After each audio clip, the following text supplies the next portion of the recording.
네, 만나서 반갑습니다. 오늘은 이제 치매하고 관련된 유전자 분석을 어떻게 할 것인지 이제 이런 거를 좀 알려드리도록 하겠습니다. 자, 치매는 병원에 가시면 아포2 유전자 검사라는 것을 합니다.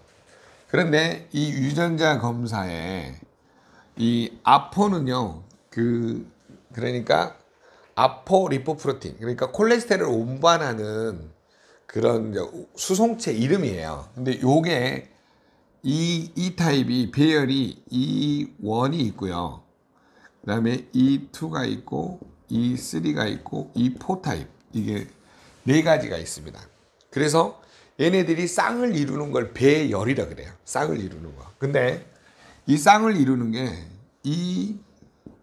E4 요렇게 되면은 치매에 걸릴 확률이 굉장히 높대요. 뭐 80% 이상이다.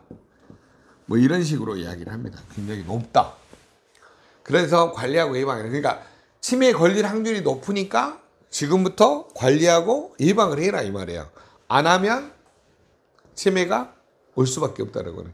그러면 이거를 후속 유전학적으로 치매에 걸릴 확률이 높은 사람들을 후속 유전학에서는 뭘 의미하냐면 내가 부모로부터 치매 유전자를 물려받았어요. 선천적으로. 후천적으로도 또 맨날 식습관, 생활습관이 잘못돼서 이렇게 됐어요.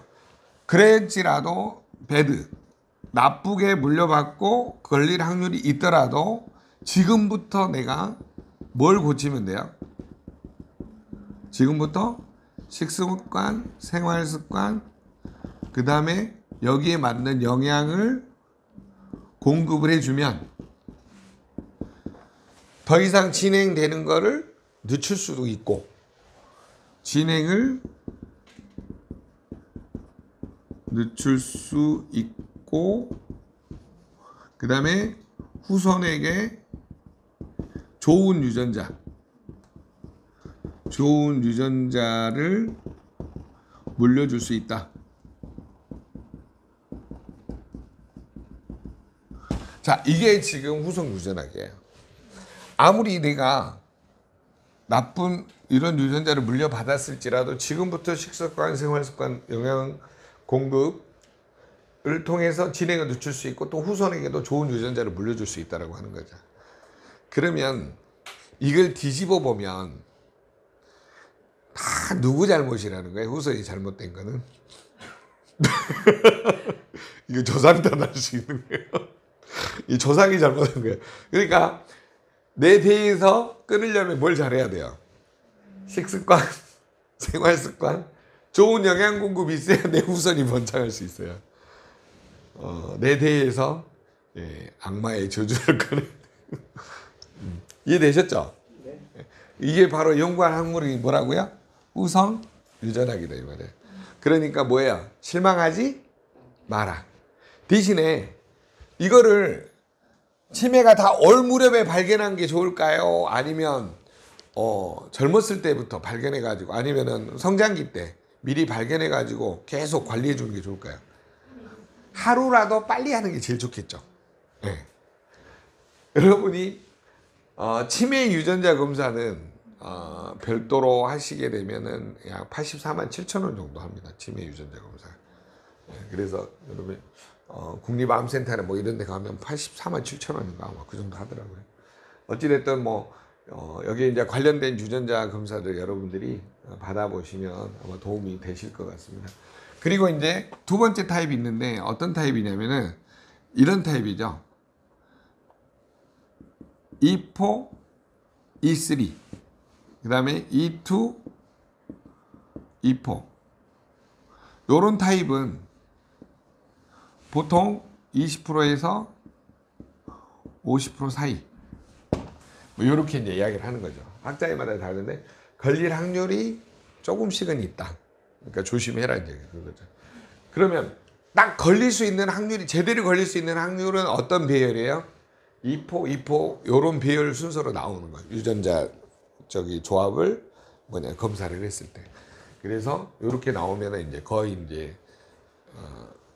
자기가 이제 진짜 잠자는 습관도 고치고 알루미늄 냄비는 다 갖다 버리시고 그다음에 뭐 플라스틱 용기는 절대 쓰시면 안 되고 머그컵 가지고 다니시고 뭐 이렇게 이제 생활 습관을 많이 바꿔주셔야죠.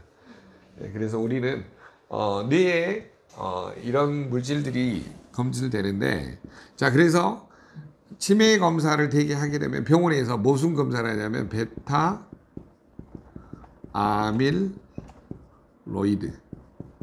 이 검사를 합니다. 자, 베타 아밀로이드 검사를 해보면 이게 혈액에 일정 농도 이상 올라가면 이게 이제 뇌세포를 딱딱하게 해가지고 이제 알츠하이머성 치매로 간다라고 하는 거죠. 그래서 여러분들이 아포이 유전자 검사에 이 베타 아밀로이드 검사까지 같이 해보시는 것도 도움을 줄 수 있다. 이렇게 보시면 되겠습니다. 그래서 지금은 피 검사로 베타 아밀로이드 검사까지는 가능하거든요. 그다음에 이제 타액이나 혈액으로 유전자 검사해가지고 집안에 혹시 치매 유전자 있으신 분 있어요? 치매 부모님이 치매 목사님 한번 해보셔야 되겠네요. 그래서 여러분들이 고객한테 설명할 때도 있으면 내가 미리 한번 해보는 것도 도움을 줄 수가 있습니다.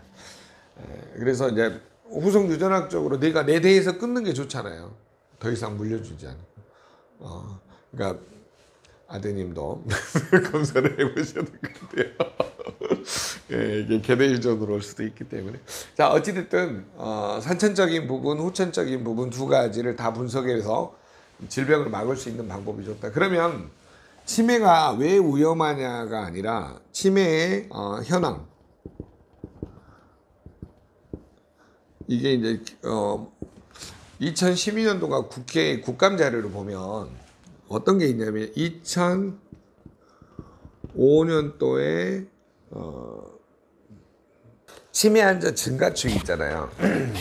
증가 추이로 보시면 2005년도에 8만 5천 명이네요. 8만 3천 명이 아니라.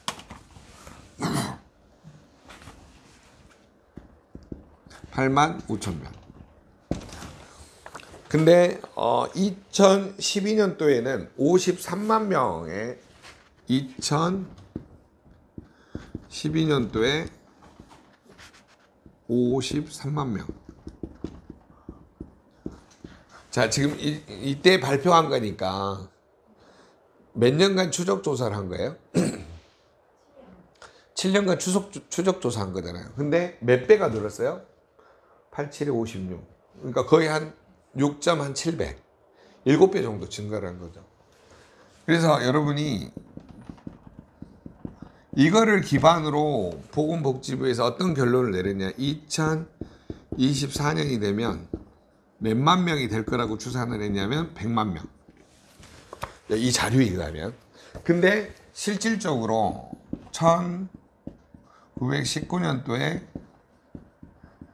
100만 명을 통과를 해버린 거예요. 이거는 뭐냐면 사회 문제예요. 사회 문제. 집안에 60세 이상은 한두 명씩 다 있다는 소리예요. 안 보이죠. 어디에 있냐면 전부 병원, 요양병원에 계시든지 아니면 댁에 계시든지 못 나오니까.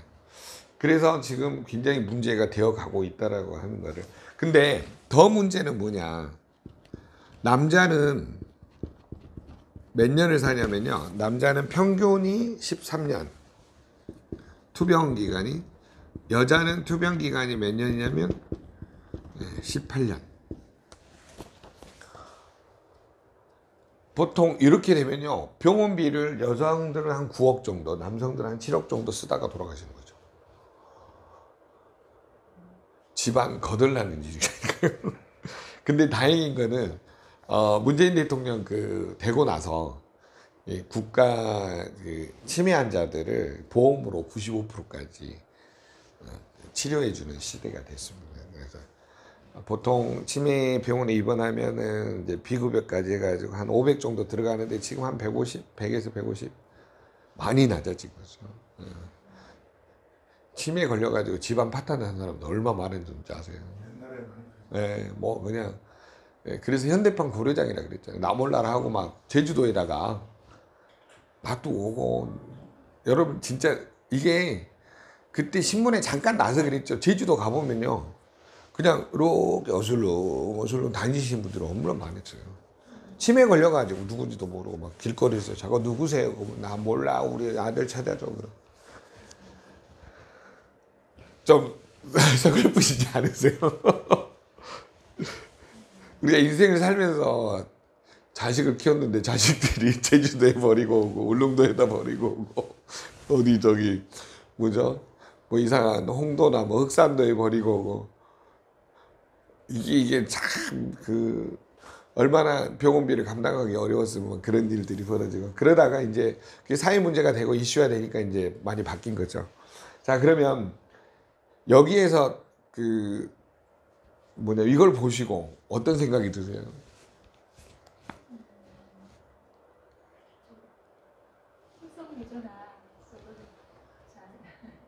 네.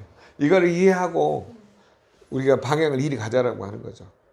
이미 문제가 되어 있지만 방향을 바꿀 수 있으면 도움을 줄 수 있다. 그래서 여러분들이 요거 근데 이제 결론 여기서 결론은 뭐냐?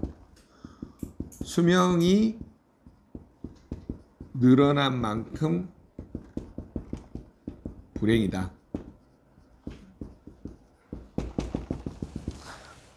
뭐라고요? 수명이 늘어난 만큼 불행이에요. 재수 없으면 150살까지 살아요. 제 말이 이해되세요? 여러분 150살까지 살면요. 치매 환자는 뭐가 없냐면 암이 없대요. 스트레스가 없으니까 오래 사세요. 그래서 여러분이 우스갯소리지만 진짜 오픈 현실입니다. 이게 우리가 정말 관리하고 예방하지 않으면 평생 치매로 고생하면서 뭔가 인생을 불행해질 수 있다라는 결론입니다. 자, 그래서 결론은 뭐냐? 솔루션은 지금부터 관리하고 예방하자라고 하는 겁니다. 그래서 집안에 이제 유전자가 있으신 분들은 큰 병원이나 유전자 업체에 의뢰를 하셔가지고 한 번씩 검사를 해보시는 것을 추천을 드립니다. 왜 그러냐면 이미 게놈 지도가 완성됐어요. 2013년도에. 그래가지고 어떻게 안드레나 졸리 같은 경우가 그거잖아요. 자기 그 집안에 흐르는 유방암 환자 때문에 검사를 했더니 자기는 80% 이상이다라고 했거든요. 자, 그러면 결론부터 말씀을 드리면 오늘의 주제는 뭐냐? 누구든지 치매에 걸릴 확률이 있다라고 하는 거죠. 그래서 고객한테 알리고 그랬으면 좋겠습니다. 알츠하이머성 치매 말고 저희 이제 아버님 같은 경우는 약물성 혈관성 치매로 왔거든요. 네, 고혈압, 당뇨약, 고지혈증 약을 한 30년 이상 드셨더니 이제 그런 것 때문에 오셨는데 마음이 아파요. 정말 너무 마음이 아프더라고요. 그래서 저는 약물을 드신 분들한테 그러세요. 당장은 문제가 안 생길 수 있지만 30년, 40년 지속되면 결국은 뇌 세포가 딱딱해진다. 뭐냐면 뇌 세포가 딱딱해지면 뇌경색으로 뇌출혈이 오거나 뇌경색이 오면 뇌 세포가 기억을 어때요? 잃어버린다니까. 그게 혈관성 치매로 가는 거예요. 그러니까 알츠하이머성 치매가 50%면 혈관성 치매는 30%다 이 말이에요. 그런 것들을 우리가 원인은 알 수 없지만 이런 베타 아밀로이드가 축적돼서 오는 이런 알츠하이머성이 있지만 혈관성 치매는 예방할 수 있잖아요. 약을 줄여가고 또 약을 먹으면서 건강식품도 먹고 이렇게 하면 되는 거거든요. 실제로. 근데 우리가 너무 한쪽으로만 치우치니까. 그리고 또 어떤 분은 그런 사람이 있어요. 내가 병원에 약을 먹지 말라고 했더니 잘못 이해를 하셔가지고 이질성 설사가 왔는데 안 먹고 버티다가 폐혈증으로 갖고 병원에 전화 오세요. 당신 말이야, 약 먹지 말아야겠지 나한테. 내가 언제 약을 먹지 말아야겠냐고요. 그랬더니 당신이 강의할 때 그랬잖아. 이거 제가 옛날에 그 강남경찰서 끌려가서 했던 이야기예요. 가지고 그 내용 중에 뭐가 있냐면 약을 끊어야 병이 낫는데 아버도르 박사님 책을 소개하면서 이제 그 일이 벌어진 거거든요. 그러니까 여러분 강사는요 잘못하면 쇠고랑 찰 일이 진짜 많은 것 같아요. 그래서 진짜 조심하셔야 되고 말을 하실 때 그게 이제 전체 강의 파일 속에서 그게 아니다라고 이제 형사가 판단을 한 거죠. 그러니까 어떻게 이야기를 하시는 게 좋냐면 현대의학을 무시하는 게 아니라 너무 현대의학에만 의존하면 다른 부작용이 올 수 있다. 요거를 꼭 말씀해 주시라고요. 그다음 두 번째는 뭘 이야기해 주셔야 되냐면 급한 경우 있죠. 응급한 경우는 현대의학이 필요하다는 거. 요거는 꼭 반드시 이야기하셔야 돼요. 이 소비자는 너무 단순하기 때문에 한쪽으로만 치우치시더라고요. 제 말 이해되셨죠? 자, 그래서 오늘은 이 치매를 어떻게 소개하고 고객한테 어떻게 알릴 것인가 첫 번째 주제로 영상을 찍어봤습니다. 네, 감사합니다.